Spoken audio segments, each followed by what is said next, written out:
Hello everybody and welcome back to another episode of X-Plane 12, and today we're going to sort of start giving into some of my final thoughts and discussing about whether or not X-Plane 12 might be for you or whether or not you should just let this one pass by. If you are interested in acquiring any of my Overkills tutorial guides for Microsoft Flight Simulator, please consider joining me on Patreon. Patreon subscribers level tier 2 and above have access to all of my guides, as well as any future updates and future guides that will be coming down the road. Link to Patreon can be found in the description below.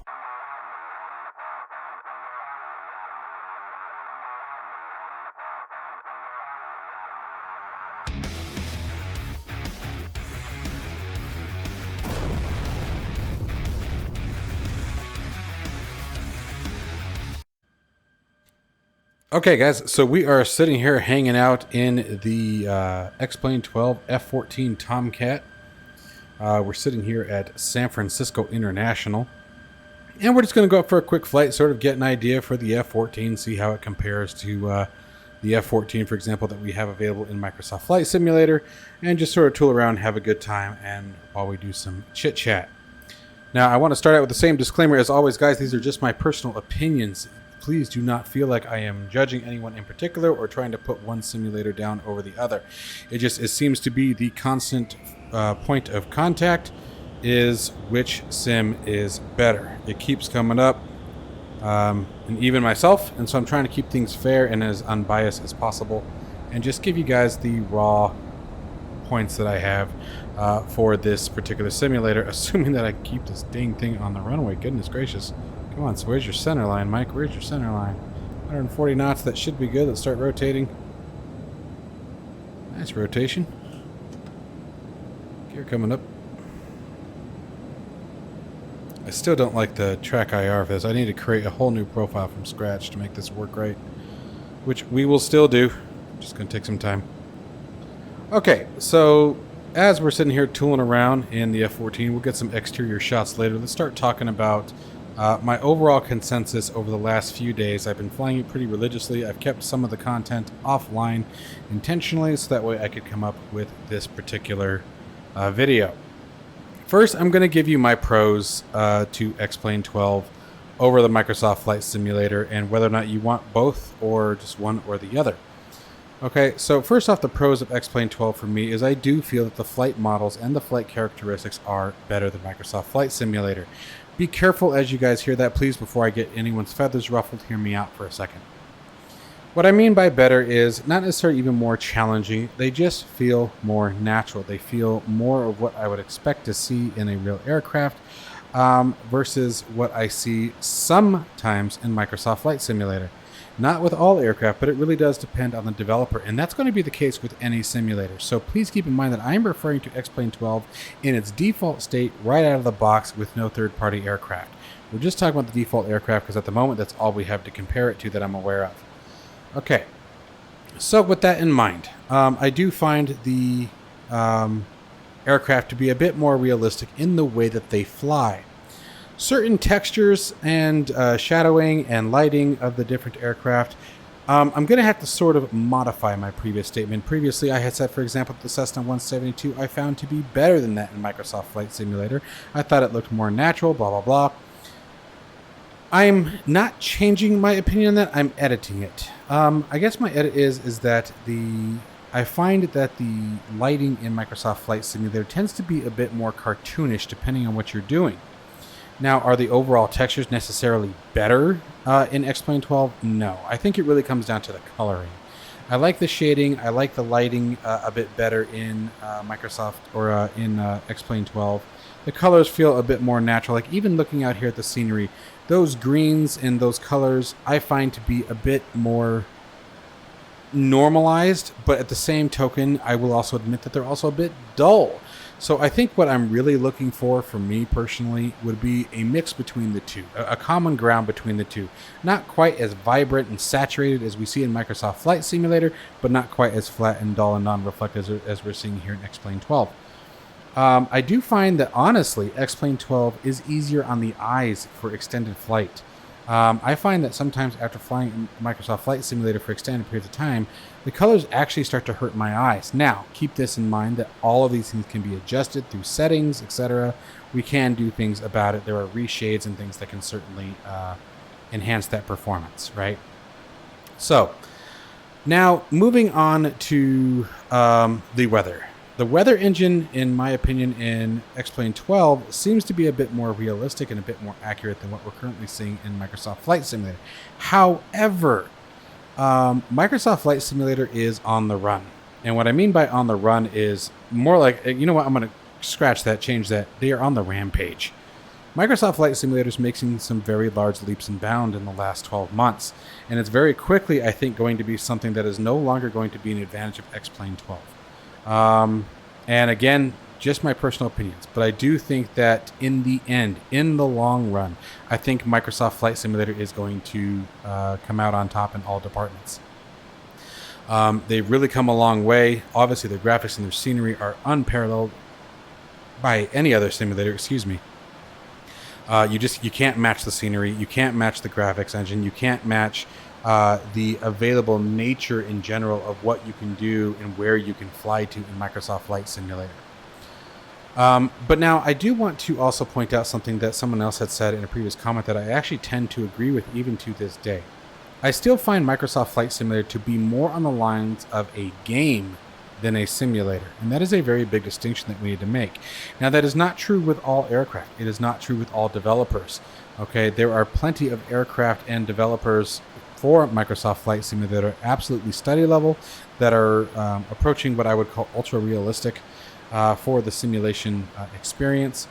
But as a whole, given that it is also targeted to the Xbox community, which is not a bad thing, guys, I think that it still has a lot of areas where the title game falls into play. Where X-Plane 12 and X-Plane 11 even, you have the ability to actually get real-world credit and real-world certification by simulation practice. You can actually train and get, like I said, credit for flying X-Plane 12 and X-Plane 11. And that's a big deal. So obviously that has to match up to something somewhere to where the FAA is willing to say, yes, this will count as credit. Yes, we can actually give you partial credit for this, whatever it may be. Microsoft Flight Simulator, I have not heard of any advantage that provides as far as flight training, real world flight training. And X-Plane 12 and even back to 11, I have known that for a long time, that it can absolutely be used to aid in the process and give you credit for real world flight certification. So keep that in mind. That obviously says something. For all of us who, I know the constant debate, flight miles, well, who are you to say the flight miles is this? How can you say flight miles that? Well, how can it be used for this? It obviously can't be all of that real. There's got to be something there, guys, or you wouldn't be able to use it for real world credit. So there has to be something to it. Now, I don't know if Microsoft Flight Simulator just hasn't stepped into that arena yet. Maybe it can, maybe it can't. I am unsure, okay? So keeping that in mind as well. The next thing I'm going to talk about here real briefly is control setup.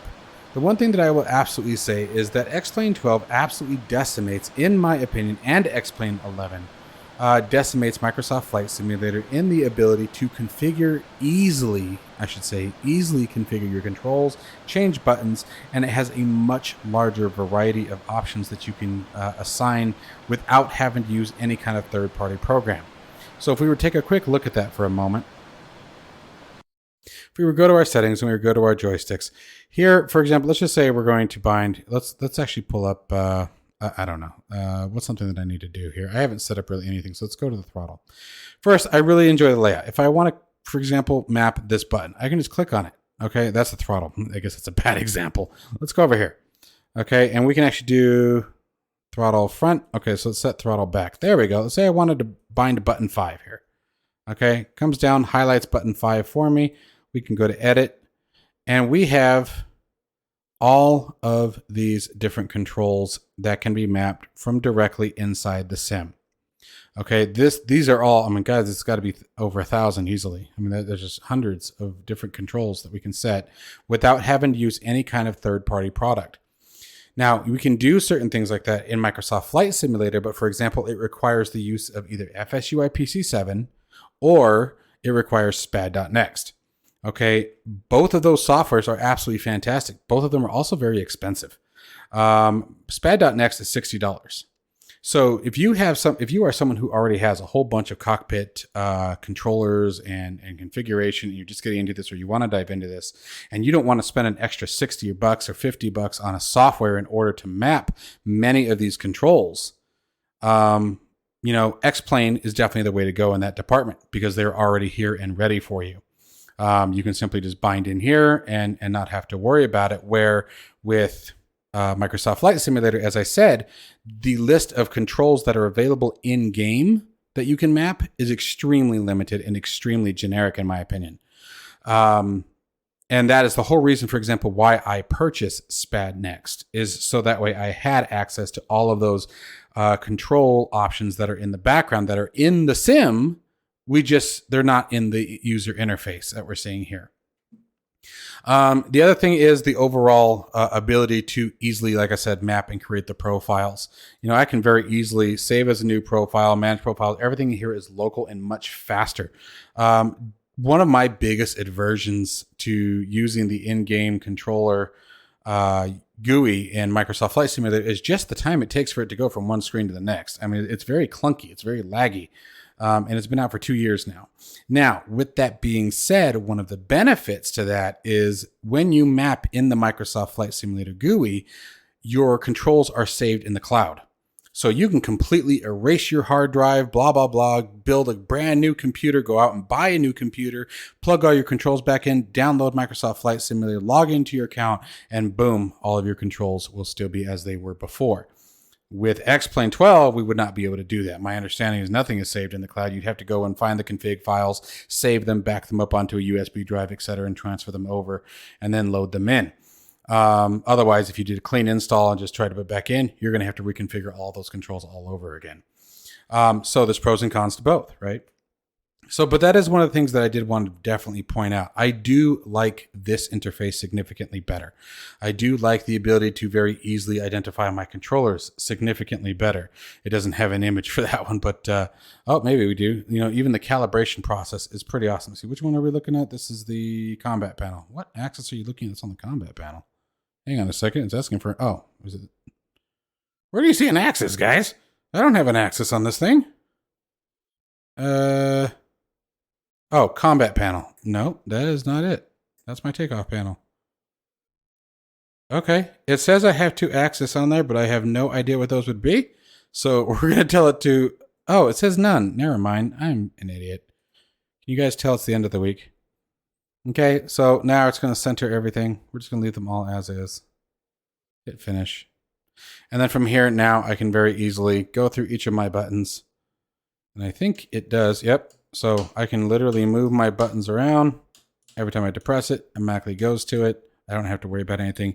And it's very easy to edit them to set them to what I desire. So that's another big perk, in my opinion, to X-Plane. Now, here's the big kicker, guys. Here's the big debate, the big question. Is X-Plane 12 really X-Plane 12? It would be arrogant presumption of me to say that I have any idea what the developers have done in the background, so I will not jump on the bandwagon that everybody keeps saying and saying that it is nothing more than X-Plane 11.3 or 11.5. No, I'm going to call it X-Plane 12 because I have no idea what was done in the background. I'm not a coder, I'm not a programmer, and I'm not going to insult somebody's work like that. What I will say is, do I notice a significant difference enough between X-Plane 11 and X-Plane 12? One of the questions that I got asked the other day was somebody had asked me, do you wish to, or why didn't you compare this to X-Plane 11? Sorry. And I said that I hadn't flown X-Plane 11 in so long that I felt that it was going to be an unfair comparison. Well, I rectified that over the last couple of days. I reinstalled X-Plane 11, got it all configured, and went and did some flying around. And I will be completely honest, the comparison, I will admit, is negligible. There are a few things that stand out, absolutely. There are certain graphics and textures that are definitely noticeable and different. There are certain flight characteristics that caught my attention, and I couldn't quite decide whether this was different or not. But I will agree that, in my personal opinion, I do believe that you could make X-Plane 11 perform just as easily as X-Plane 12. Now, with that being said, X-Plane 12 is less than a week old as far as its release. I know it's been out for longer than that. We have no idea what's coming down the line. I have heard rumors of possibly satellite imagery coming down the line. I have heard rumors of other developers and things like that creating things for the sim to make the scenery better, to make the graphics better. One of the things that I will say, in its default state as it is right now, I want to emphasize that default state, it is significantly smoother than Microsoft Flight Simulator has ever been for me. I am hitting well above 60 frames per second. Much of the stuttering that you guys have probably seen a little bit of in this recording is simply because the frame rate is actually so high. So with that being said, again, that's another pro, but we have no idea what that impact's going to be when we start adding new sceneries and satellite textures. For example, this is supposed to be the San Francisco area, guys. This is supposed to be San Francisco. We're not even getting any kind of auto gen here. The roads are horrendous. They're absolutely terrible. Absolutely terrible. The airports are lacking quite a bit. So what this comes down to, I think, in my opinion, is what are you looking for? I will first break down what I would say that what you're looking for between the two sims, and then I'll tell you whether or not I think X-Plane 12 is worth the $60. So first off, if you're looking for something that is strictly as a training tool, okay, if it is something that you want to learn to genuinely practice and genuinely use it as a tool to gain your pilot certification, or just get as best of real-world practice as you can from your home desk, which is a limitation for many of us right now, and that's totally understandable. I'm right there with you. It is not in the cards for me right now to get my pilot's license, hopefully soon, but it's just not in the cards yet. So if you're someone like myself, I will be continuing to fly X-Plane 12 for that reason. I found the landings and the takeoffs and the overall flight and navigation of the aircraft feel... I know this is a hard one, guys, but I don't know how else to say it. It feels more real. I don't know what real is. I'll give you guys that. I haven't flown a Cessna 172 or 182 since my dad has its license 15 years ago. Okay, but that's the best I got. I don't know how else to say it. It is different. There is definitely a difference between the two. There is definitely a difference in the way the plane reacted between the two. Now, the sounds in X-Plane 12, for example, landing, the tires screeching that it does for 900 feet, it's complete and utter BS. And it is an issue that existed in X-Plane 11 that still has yet to be resolved. So that's crap. And I absolutely agree with everyone on that. But when it comes to, if you're using it for a tool, if you want the flight model and dynamics to be as authentic as possible, in my personal opinion, I think at this current time, at the time of this video, X-Plane 12 or 11 is the way to go. But I want to emphasize or 11. So bringing me to the next part. If you are looking for a sim that is gorgeous, that you can fly anywhere in the world in, right out of the box, that is well on its way to becoming the giant of flight simulation, Microsoft Flight Simulator has it in just about every other department, guys. I have to still own it.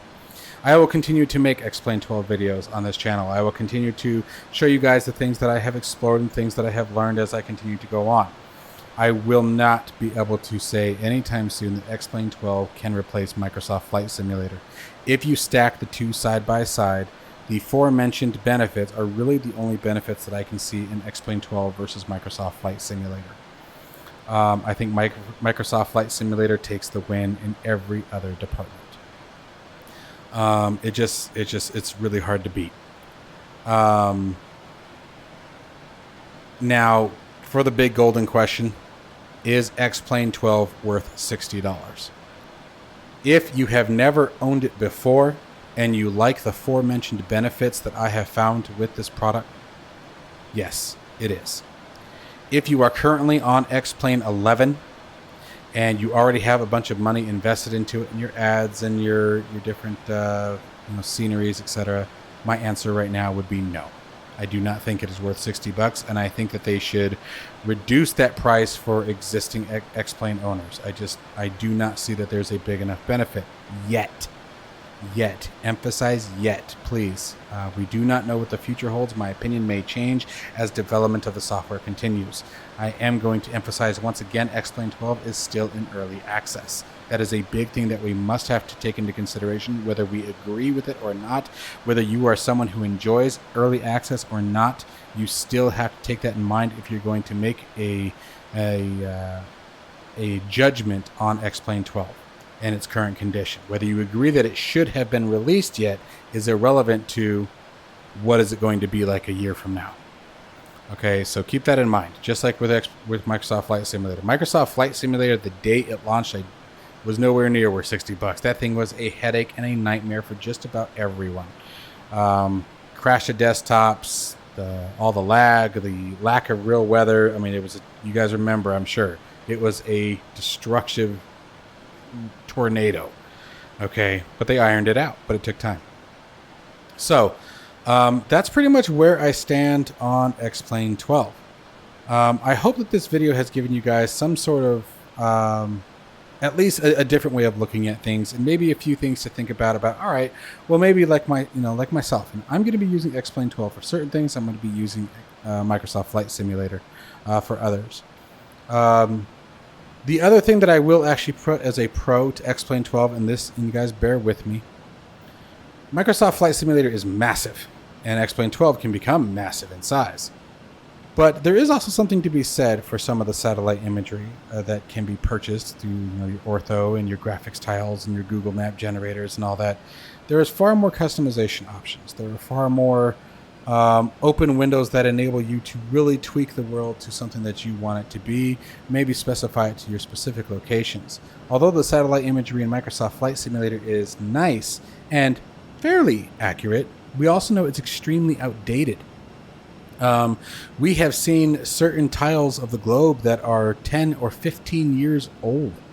Buildings that aren't there, that are there today, that have been there for years and years, have proven that. So there is something to be said. If you're someone who doesn't need to travel all over the globe and you just want it to, a certain few areas to be decked out the way you want it and do your pilot training, like I fully intend to do that with Tucson. It's time for me to bust out all those tools again, figure out if I can remember how to set up the satellite imagery manually. But to rebuild Tucson, and that's what I'm going to be using to practice, my touch and goes and my pattern work and things like that. There's still quite a few things that I want to test in comparison, such as ATC. I have not used the X-Plane 12 ATC yet. I can't imagine it is significantly different from X-Plane 11. I think those two probably would have been adjusted and changed right about the same time. But we'll see. Maybe I'll be pleasantly surprised. But those are my biggest things that I wanted you guys to have some insight on from someone who has flown Microsoft Flight Simulator as much as I have, someone who's avid into aviation as much as I am, and just try to be open-minded and really just break down what is it you're looking for, what angle are you coming at X-Plane 12 from. Like I said, a previous X-Plane 11 user, I probably, knowing what I know now, I would not have upgraded. I would not have changed X-Plane 12. I would have stuck it around with X-Plane 11 for quite a bit longer based on its current condition. For someone who doesn't have it at all and is interested in a new simulator and maybe a different take and likes the control schemes and likes the customization options and the large field of view, that's the other thing, the screen configuration. Now, Microsoft Flight Simulator is finally about to release with SU10. We'll have multi-monitor support. So that will open up quite a few different avenues, but X-Plane 12, it already has it. The frame rates, again, control configuration, cockpit customizations that you can do for your home cockpits. There are still a lot of benefits to X-Plane over Microsoft Flight Simulator in its current state. But again, all depends on how long are you willing to wait for those settings to come in. How long are you willing to wait with Microsoft Flight Simulator for the features that I am sure eventually will absolutely be available. And eventually, Microsoft Flight Simulator is going to be, in my personal opinion, it will be the dominant simulator on the market. It's going to take a lot for someone to truly develop a sim that will be able to top it out. I mean, it's really hard to do. Microsoft Flight Simulator definitely has it in almost every category. So anyway, just my personal thoughts there, guys. I bounced around a little bit there at the end, just, as new ideas pop up. I'm trying to keep this as unbiased as possible and be respectful as possible to all developers. I hope I've given you guys something to think about. I'm going to leave you guys with just a minute or two here from the external views of the F-14 Tomcat here. I will say that it flies very, very nicely. It flies very similarly to the one that we have available in Microsoft Flight Simulator, although I will say it flies better. It's definitely smoother. Again, feels more natural. It does feel like I'm flying a fighter. Definitely far more closer to that of the F-14 Tomcat in DCS World, if you guys are familiar with that, which is a phenomenal model of the aircraft. So this is definitely much more similar to that. Anyways, this is default aircraft. It comes with the simulator, and I'll just leave you guys with a little bit of footage from the outside view. Thank you guys for watching. As always, stay safe and healthy. I'll see you in the next one.